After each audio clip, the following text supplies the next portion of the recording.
Welcome to new perfect study centre. तर आज आपण MPSC ग्रुप सी घटक क चे जी जाहिरात आहे ती जाहिरात परिपूर्ण बघणार आहोत. तर कोणकोणत्या जागा आहेत आणि किती जागा आहेत त्याची परिपूर्ण माहिती या ॲडव्हर्टाइजमेंटमधून तुम्हाला मिळून जाणार आहे.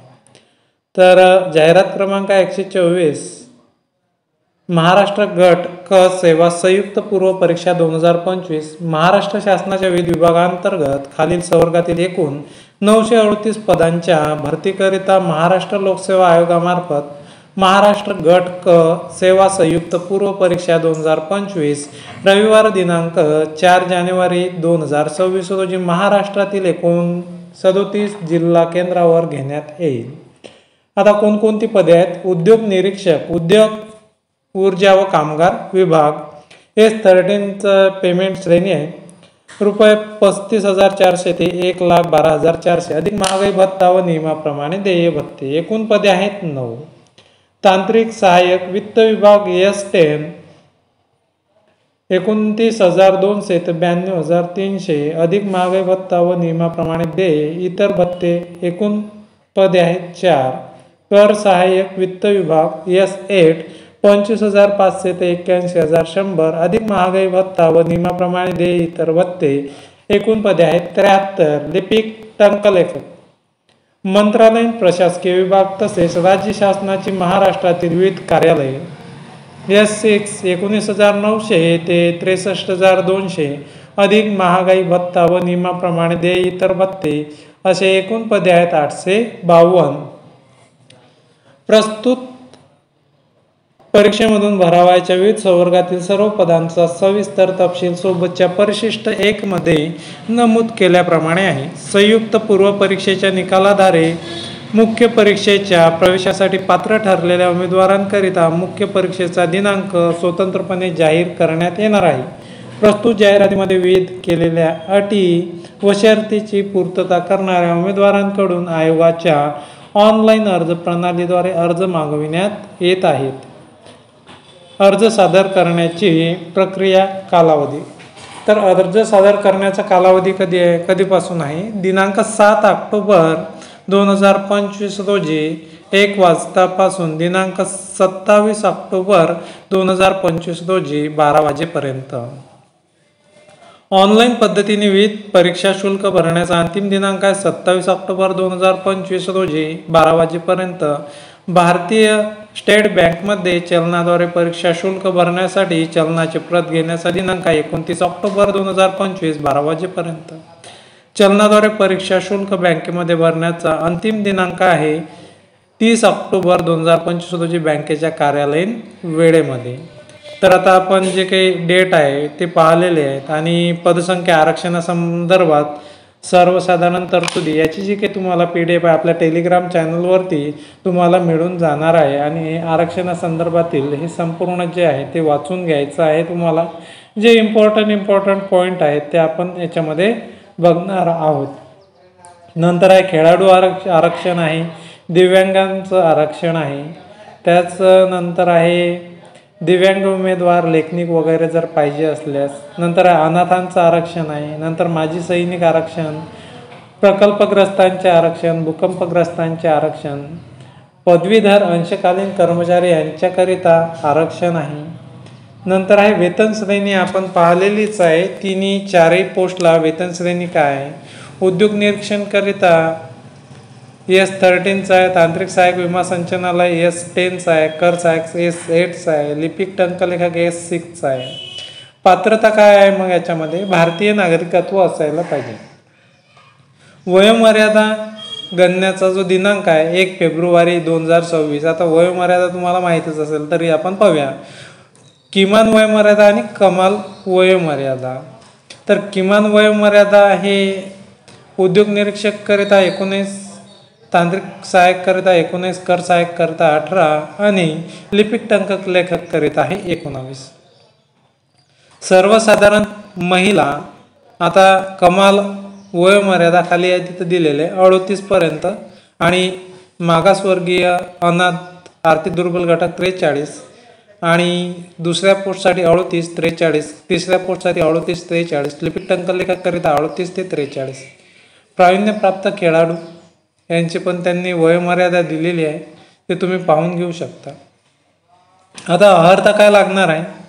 उद्योग निरीक्षक गट क संवर्ग वगळता इतर संवर्गासाठी मान्यताप्राप्त विद्यापीठाची पदवी किंवा महाराष्ट्र शासनाने पदवी समतुल्य म्हणून मान्य केलेली अर्हता. नंतर उद्योग निरीक्षक गट क संवर्गाकरिता शैक्षणिक अर्हता खालीलप्रमाणे राहील.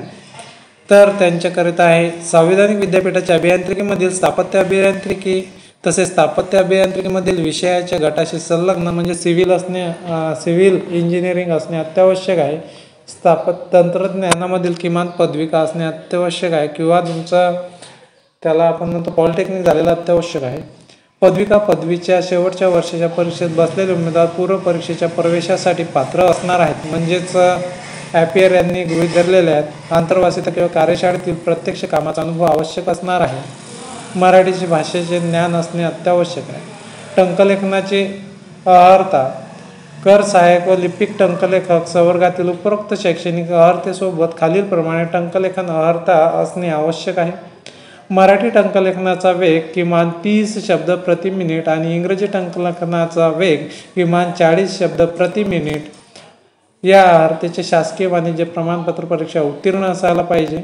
लिपिक टंकलेखक हे कर सहाय्यक करिता. आता लिपिक टंकलेखक करिता मराठी टंकलेखनाचा वेग 30 शब्द प्रति मिनिट किंवा इंग्रजी टंकलेखनाचा वेग किमान 40 शब्द प्रति मिनिट या अर्हतेचे शासकीय वाणिज्य प्रमाणपत्र परीक्षा अथवा या उद्देशासाठी शासनाने समकक्ष म्हणून घोषित केलेली प्रमाणपत्र परीक्षा उत्तीर्ण असणे अत्यावश्यक आहे. तर आपण हे पाहिलेलंच आहे.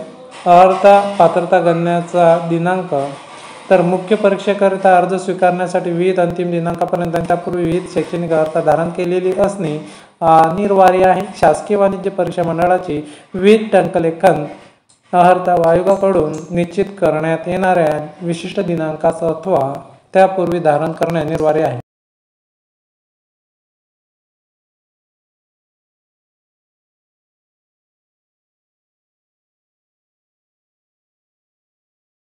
निवड प्रक्रिया. जाहिरातीमध्ये नमूद अर्हता पात्रतेविषयक अटी किमान असून किमान अर्हता धारण केली म्हणून उमेदवार शिफारसीसाठी पात्र असणार नाही.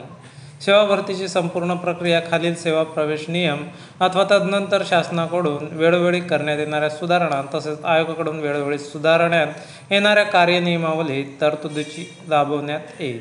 उद्योग संचालनालयातील उद्योग निरीक्षक गट क सेवा प्रवेश नियम 2021. विक्रीकर व विभागातील कर सहाय्यक गट क सेवा प्रवेश नियम 2013. वित्त विभागातील तांत्रिक सहाय्यक गट क विमा संचालनालय सेवा प्रवेश नियम 2001. शासकीय कार्यालयातील लिपिक टंकलेखक गट क सेवा प्रवेश नियम 2017. परीक्षेचे टप्पे. उद्योग निरीक्षक, तांत्रिक सहाय्यक, विमा संचालनालय, कर सहाय्यक, लिपिक टंकलेखक. संयुक्त पूर्व परीक्षा व मुख्य परीक्षा. संयुक्त पूर्व परीक्षेचे गुण 100. संयुक्त मुख्य परीक्षेचे गुण 400. कर सहाय्यक लिपिक टंकलेखक संवर्गातील पदभरतीसाठी विविध टंकलेखन कौशल्य चाचणी अनिवार्य आहे. आयोगाच्या संकेतस्थळावर स्वतंत्रपणे प्रसिद्ध करण्यात आलेल्या प्रस्तुत परीक्षेच्या परीक्षा योजना, पद्धती तसेच अभ्यासक्रमानुसार पूर्व व मुख्य परीक्षेचे निकाल प्रक्रिया राबवण्यात येईल. आता मुख्य परीक्षेस प्रवेश ते तुम्ही वाचून घ्यायचं आहे. टंकलेखन कौशल्य चाचणी कशा प्रकारे होणार आहे, क्वालिफाईंग टेस्ट ते राहणार आहे. नंतर आहे पूर्व परीक्षेकरिता अर्ज करण्याची पद्धत कशा प्रकारची आहे. ऑनलाईन तुम्हाला अर्ज करायचा आहे कम्प्युटरवरती आणि त्याचमध्ये कशा प्रकारे तुम्हाला फाईलची साईज ठेवायची आहे ते सुद्धा यांनी दिलेलं आहे. ते वाचून घ्यायचं आहे किंवा आपल्या टेलिग्राम चॅनलवरती तुम्हाला याची PDF. परीक्षा शुल्काचा भरणा. परीक्षा शुल्क फी संयुक्त पूर्व परीक्षेसाठी आहे 394. अमागास म्हणजेच ओपन करिता मुख्य परीक्षेची फीज आहे 544 आणि त्याचबरोबर मागासवर्गीय, आर्थिक दुर्बल घटक व अनाथकरिता 294 रुपये संयुक्त पूर्व परीक्षेची आणि मुख्य परीक्षेची 344 आहे. माजी सैनिकाकरिता फक्त गट क संवर्गाकरिता 44 रुपये एवढी फी आहे. परीक्षा शुल्क ना परतावा नॉन रिफंडेबल असणार आहे. परीक्षा शुल्काचा भरणा खालील 2 पद्धतीने करता येईल. ऑनलाईन पद्धतीने किंवा ऑफलाईन पद्धतीने चलनाद्वारे. आता शेवटोत्तर शर्ती वगैरे प्रवेश प्रमाणपत्र. आता जे काही तुम्हाला प्रवेश प्रमाणपत्र आहे ते परीक्षेच्या अगोदर 10 दिवस तुम्हाला तुमच्या लॉग इनमध्ये उपलब्ध करून देण्यात येणार आहे। त्याचबरोबर ती जे हॉल तिकीट आहे ते तुम्हाला कलर झेरॉक्स त्याची काढायची। परीक्षेस प्रवेश आता हे तुम्हाला वाचून घ्यायचं आहे। तर प्रस्तुत परीक्षेच्या आयोजनाच्या दिनांकास अन्य संस्थेची परीक्षा असल्यास उमेदवारास कोणती परीक्षा द्यावायची आहे याबाबतचा निर्णय उमेदवारांनी स्वतः घेणे आवश्यक राहणार आहे। म्हणजे टायअप जर झाला असेल तर आपल्याला आरक्षणानुसार कोणत्या प्रवर्गाला किती जागा आहेत ते दिलेलं आहे, ते तुम्ही पाहून घेऊ शकता। तर व्हिडिओ खूप लेंदी होणार आहे। कर च्या एकूण 73 जागा आहेत। तर जे मेन आहेत ते आपण पाहूयात। अजासाठी अनुसूचित जातीसाठी 11 आहेत, अनुसूचित जमातीसाठी 19 आहेत, विजा करिता 2, भज ब करिता 2, भज क करिता 2, भज ड करिता 1, इतर मागास वर्गाकरिता 18 आहेत, विमाप्र करिता 2 आहेत आणि SCBC करिता 8 आहेत, आर्थिक दुर्बल घटक करता 8 आहेत, अशा एकूण 73 जागा आहेत। आणि मुख्य जे पद आहे मोस्ट इम्पॉर्टंट लिपिक टंकलेखक संवर्गातील 852 पदे भरण्यात। सामान्य प्रशासन विभागामध्ये मंत्रालयीन प्रशासकीय विभाग एकूण 190 पदे आहेत।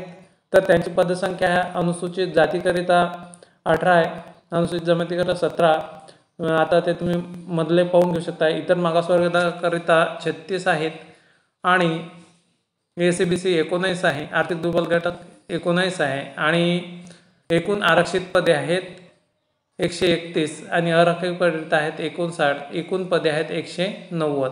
महाराष्ट्र लोकसेवा आयोग एकूण 5 पदे आहेत लिपिकचे आणि त्याचं आरक्षण तुम्ही पाहून घेऊ शकता। लोक आयुक्त आणि उपलोक आयुक्त कार्यालय महाराष्ट्र राज्य मुंबई करिता फक्त 2 पदे आहेत, ते पण एकूण आरक्षित पदे SCBCचे आहेत। नंतर आहे महादेशक होमगार्ड बृहन्मुंबई कार्यालयाकरता 3 पदे आहेत त्यांनी दिलेले। नंतर उद्योग ऊर्जा कामगार खनिकर्म विभाग अध्यक्ष औद्योगिक न्यायालय मुंबई बृहन्मुंबई क्षेत्रातील 7 पदे, औद्योगिक न्यायालय मुंबई बृहन्मुंबई बाहेरील क्षेत्रातील पदे 18 आहेत। नंतर आहे संचालक उद्योग संचालनालय मुंबई बृहन्मुंबई क्षेत्रातील पदे 26 आहेत। वित्त विभागामध्ये 11 पदे दिलेली आहेत। सहसंचालक लेखा कोषागार नाशिक विभाग नाशिक एकूण 9 पदे आहेत आणि छत्रपती संभाजीनगरकरिता 12 पदे आहेत। सहसंचालक लेखा कोषागार अमरावती विभाग अमरावती करिता 25 पदे आहेत। सहसंचालक लेखा कोषागार नागपूर विभाग नागपूर एकूण 8 पदे। नंतर सहसंचालक स्थानिक निधी लेखा परीक्षा कोकण विभाग नवी मुंबई 1 पद। नंतर विमा संचालनालय महाराष्ट्र राज्य मुंबई एकूण 9 पदे। विधी व न्याय विभाग सरकारी वकिलांचे कार्यालय उच्च न्यायालय अपील शाखा मुंबई 8 पदे। विधी न्याय विभाग शाखा छत्रपती संभाजीनगर 21 पदे आहेत। मराठी भाषा विभाग यांचे आहेत 5 पदे। सचिव महाराष्ट्र राज्य मराठी विश्वकोश निर्मिती मंडळ 1 पद। अपर आयुक्त आदिवासी विकास कार्यालय नागपूर 7 पदे। अधीक्षक अभियंता सार्वजनिक बांधकाम मंडळ नांदेड एकूण 4 पदे आहेत। अधीक्षक अभियंता बांधकाम मंडळ नागपूर 13 पदे। नियंत्रक शिधावाटप संचालक नागरी पुरवठा 77 पदे। नियोजन विभागामध्ये 3 आहेत। नंतर सामाजिक न्याय विशेष सहाय्य विभाग आयुक्त समाज कल्याण आयुक्तालय पुणे एकूण 63 पदे। संचालक पूर्भिलेख संचालनालय मुंबई एकूण 6 पदे आहेत। कार्यकारी संपादक व सचिव दर्शनिक 2 पदे। नोंदणी महानिरीक्षक मुद्रांक नियंत्रक नोंदणी मुद्रांक विभाग मुंबई एकूण 316 पदे आहेत। तर अशा प्रकारे आपण संपूर्ण जे काही पद आहेत कोणकोणत्या विभागात किती पदं आहेत ते आपण इत्थंभूत आणि परिपूर्ण माहिती या व्हिडिओच्या माध्यमातून बघितलेली आहे। तर गट क चा जो अभ्यासक्रम आहे पूर्व परीक्षेचा आणि मुख्य परीक्षेचा एकंदरीत आपण पुढील व्हिडिओमध्ये बघणार आहोत। व्हिडिओ आवडल्यास व्हिडिओला लाईक शेअर आणि त्याचबरोबर चॅनलला सबस्क्राईब करायला विसरू नका। धन्यवाद।